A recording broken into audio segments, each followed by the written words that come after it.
before I tell you what happened, let me ask you, have you ever been treated like you didn't belong somewhere, even though you had every right to be there? Well, that's exactly what happened to me. And I promise, by the end of this story, you'll see why you should never try to throw someone out when the law is standing right behind them. The banquet hall was glowing with chandeliers and chatter. It was supposed to be a celebration of my late husband's company, the company we had built side by side for 25 years. But the moment I walked through the doors, my brother-in-law, Daniel, intercepted me. He plastered on a smile for the crowd, but his eyes were sharp and cold. "You shouldn't be here," he muttered under his breath. I blinked. "Excuse me? This event is for the company's real stakeholders. You're just family by marriage. You had your time, Claire. Now step aside." I felt the weight of eyes on me. Guests glanced over, whispers rising like smoke. Daniel gestured to security. "Please escort her out." Humiliation flushed my cheeks. I wanted to shout, to remind him that every contract, every decision in this company had once crossed my desk, but I stayed silent for one reason.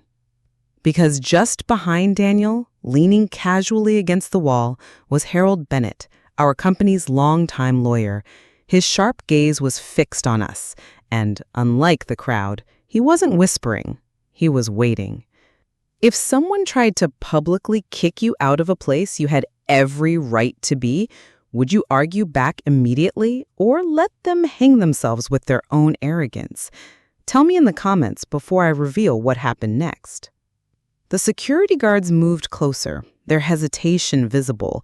They weren't sure if they should really put their hands on me, but Daniel's glare was sharp enough to push them forward. "Sir," one whispered, "she's family, maybe—" "Out," Daniel snapped, loud enough for the nearest tables to hear.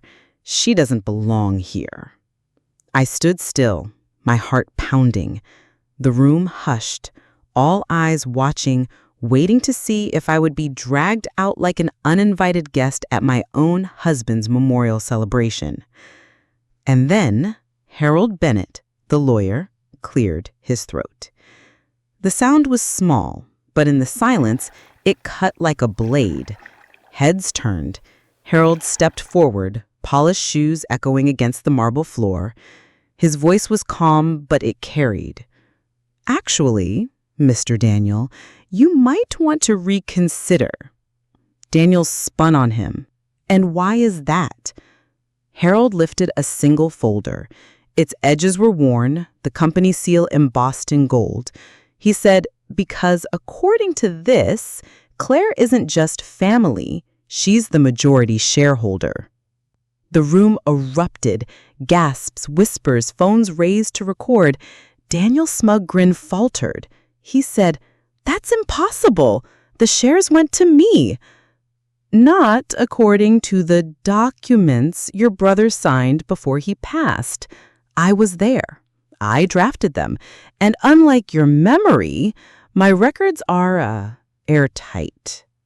The guards froze, stepping back. Every eye was on me now, not as an outsider, but as the rightful heir to the legacy Daniel had tried to steal. And for the first time all evening, he was the one who looked like he didn't belong. If you were in my place, watching the man who tried to humiliate you get exposed in front of everyone, would you stop there or push harder while you had the upper hand? Tell me in the comments. I want to hear your strategy. The room buzzed like a hive. Daniel's face turned red as he snatched the folder from Harold's hand, flipping furiously through the pages. "These documents must be forged. There's no way my brother would hand the company over to her."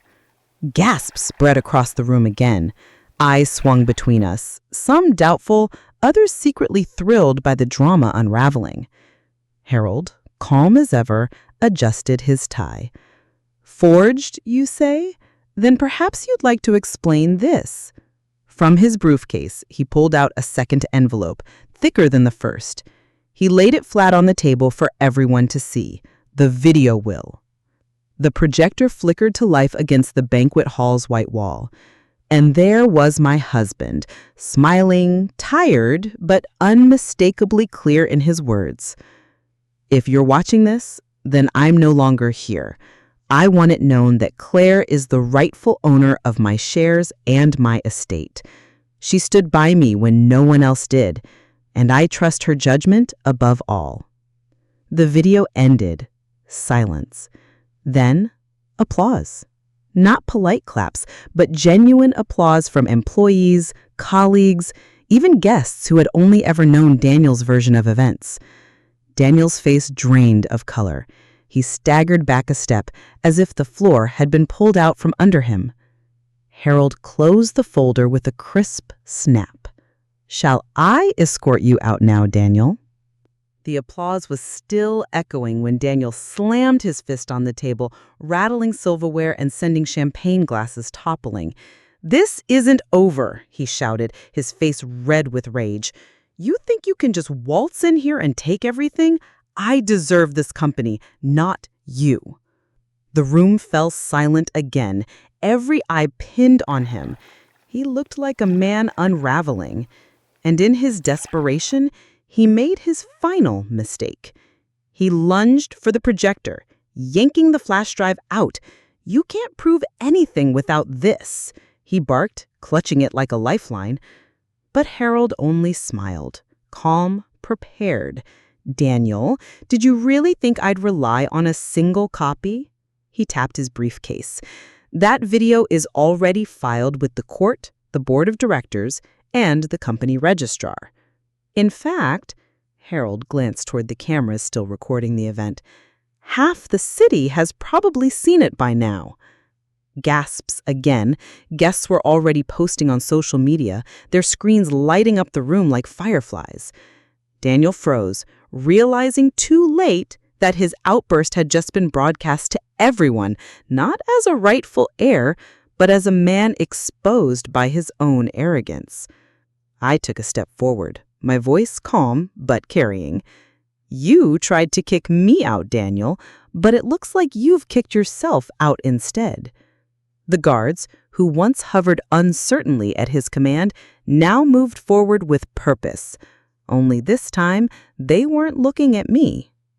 The guards escorted Daniel out, his protests echoing down the marble hallway. The room remained tense, but I stood tall, no longer the target of humiliation, now the rightful heir everyone had to reckon with. Guests began murmuring congratulations, but Harold stepped closer, his voice low enough for only me to hear. "You won tonight." His eyes were steady, but don't mistake this for the end. Daniel's reckless, yes, but he's not stupid. Men like him don't walk away quietly. My pulse quickened. "What do you mean?" Harold tapped the briefcase at his side. "Before your husband passed, he hinted at something unusual, a separate set of documents, contracts, ownership transfers that Daniel has been trying to bury. If I'm right, Daniel may already have backup plans in motion, plans that could still challenge your position." I felt a chill, colder than the air-conditioned hall. "And where are these documents now?" Harold's lips curled in the faintest smile. "That's the mystery. But if we find them before Daniel does, his last card will be worthless." I tightened my grip on the glass of water in my hand. I had thought tonight was the end of my humiliation, but it was only the opening move in a larger battle. And this time, I wasn't just fighting for dignity, I was fighting for everything. I looked down at the papers, the ink still fresh, and felt the fire ignite inside me all over again. This wasn't just Daniel's scheme anymore. This was a family betrayal, and I wasn't about to let them win. I spent the night staring at the ceiling, my mind replaying every memory of Emily, the kind words, the hugs, the tears we'd shared. Had it all been fake? Or had Daniel poisoned her with promises of wealth and status she couldn't resist? By morning, my pain had turned to strategy. If Emily was Daniel's pawn, then I would make sure they both revealed themselves, together. I called her. My voice was gentle, steady. "Emily, I know about the trust. I don't blame you, but I want to talk. Let's meet." There was a long pause before she whispered, "Okay." We agreed on dinner at my place. What she didn't know was that Harold would be there too, waiting quietly in the next room with a recorder ready. That evening, Emily arrived, her eyes downcast, her hands twisting the strap of her purse. She said, "I didn't mean to hurt you," before she had even sat down. "Uncle Daniel said, you'd cut me out anyway. He promised I'd be protected." I kept my voice soft. "Emily, I only want the truth. Tell me exactly what Daniel asked you to do." Her words spilled out, how Daniel had coached her to sign documents, how he promised to make her the public face of the trust while he pulled the strings. And then, just as I hoped, the front door opened. Daniel strode in, uninvited, smug as ever. "So this is your big plan. Cornering a child? Pathetic." But he didn't notice Harold step out from the hallway, recorder in hand, every word already captured. Daniel froze in the doorway when Harold stepped forward, recorder in hand, the tiny red light still glowing. "Everything she just said," Harold said calmly, "is admissible. And now, Daniel, so will anything you add." For once, Daniel's swagger faltered. His eyes darted from me to Emily, then to Harold, calculating whether to bluff, deny, or flee. "You think this will hold up?" he sneered, though his voice cracked. "A silly girl's confession? She doesn't know what she signed." Harold's lips curved into a faintest smile. "Perhaps, but combined with the trust papers in her handwriting, the bank transfers linked directly to your account, and this recording, that's more than enough to trigger an injunction." Daniel's face blanched. He realized too late that what he thought was his masterstroke had become the noose tightening around his own neck. Emily, still trembling, whispered, "I didn't mean for it to go this far." But Daniel rounded on her. "Quiet! You don't know what you've done." I stepped forward, my voice steady. "Daniel, you don't know what you've done. You tried to humiliate me, erase me, kick me out of what I built with my husband. But the truth has a way of coming back, louder than your lies." The silence that followed was heavy, final. Daniel's empire of arrogance had crumbled in a single evening, and Harold had made sure there was no escape. Daniel straightened his jacket, forcing the arrogance back into his posture. His voice rose so the whole house could hear. "Family," he called out, turning toward the open doorway where curious relatives had gathered. "You can't let her do this. Claire was nothing but a bystander, my brother's charity case. I've been the one keeping this company alive. If she takes control, everything we've built will crumble." The words echoed, desperate, clinging to authority he no longer had. But Harold calmly stepped forward, holding a thick, leather-bound ledger. "That's an interesting claim, Daniel, because according to the company's financial audits," he flipped the book open, the pages filled with neat columns of figures, "you've been draining funds for years. Personal trips, private cars, even those luxury dinners you passed off as business expenses." Gasps rippled through the family.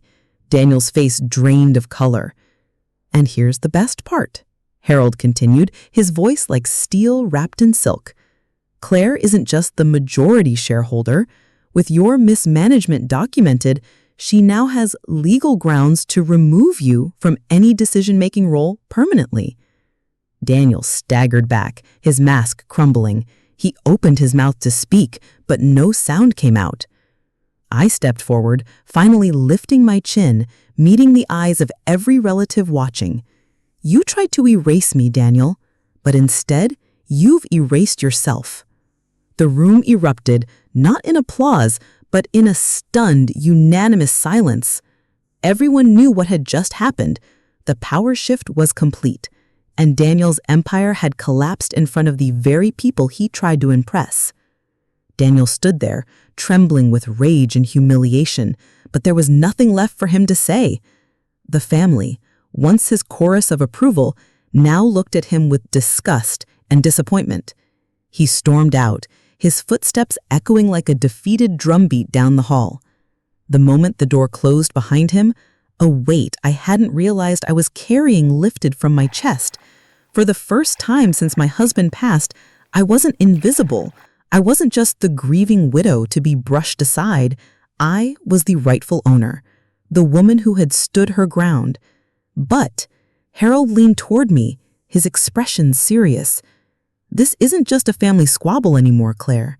By exposing him tonight, you've stirred something bigger. Daniel will fight harder, maybe even try to use outside allies. We need to prepare for the long game." I nodded slowly. He was right.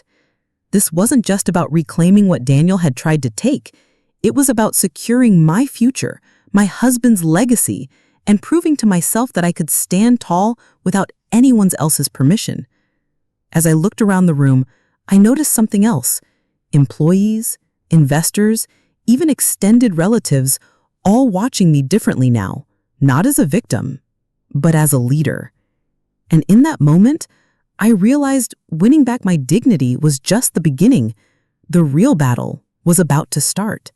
If you were in my shoes, would you play defense and protect what's yours quietly, or go on the offensive and make sure your enemies could never rise against you again? Comment below. I'm curious which path you'd choose.